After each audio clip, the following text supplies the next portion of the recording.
ঠিক আছে, চোখ বুঝতে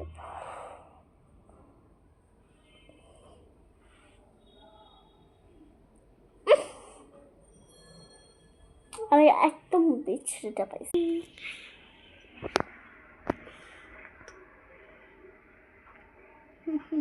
বুঝলাম না কেন মাথা লাগে, আমি প্রথমেই তো বলার সাথে ডালাই করে মিথ্যা কথা। আমি ওর কিছু একটাও বুঝলাম না, মানে কি ভাই? আমি গিফট পাবো একটা কারো কাছ আমি থেকে। তীর ছুড়া শিখবো, আমি মাথায় ব্যথা পাবো তখন। যাও, তারপরে আমি রকেটে যাব, অনেক পরে এটা। ও মা, তারপরে আমি রেড ফ্ল্যাগ সবাইকে দেখাইতে পারবো। ও অনেক ভালো কিছু পাইছিস তো। আমি এখন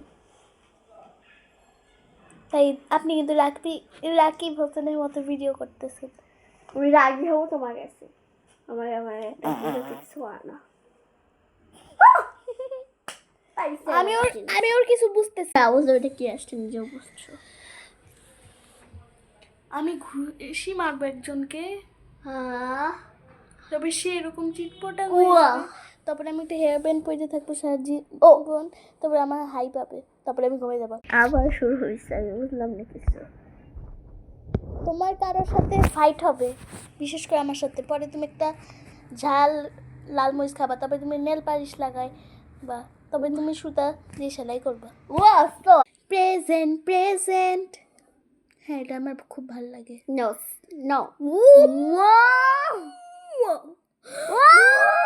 আমার কাছে টাকা পৌঁছায় যাবে, তারপরে আমি অনেকগুলো সেলাই করে জিনিস গিফট পাবো, যে সুতাগুলো আমার ছিল না।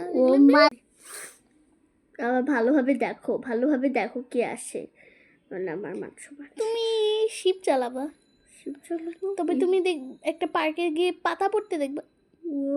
আমি একজনে ছড়াই ধরবো।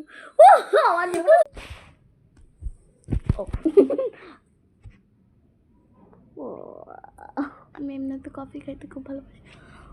আমি এরকম একটা তারা দেখে এমনি তো আমার ইচ্ছা ছিল।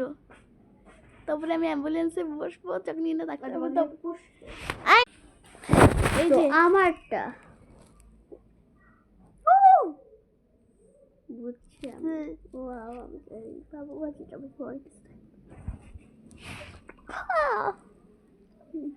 আমি ভালো কিছু পাইছি, এটা মন খুলবে, আমি খাইতেও পারি।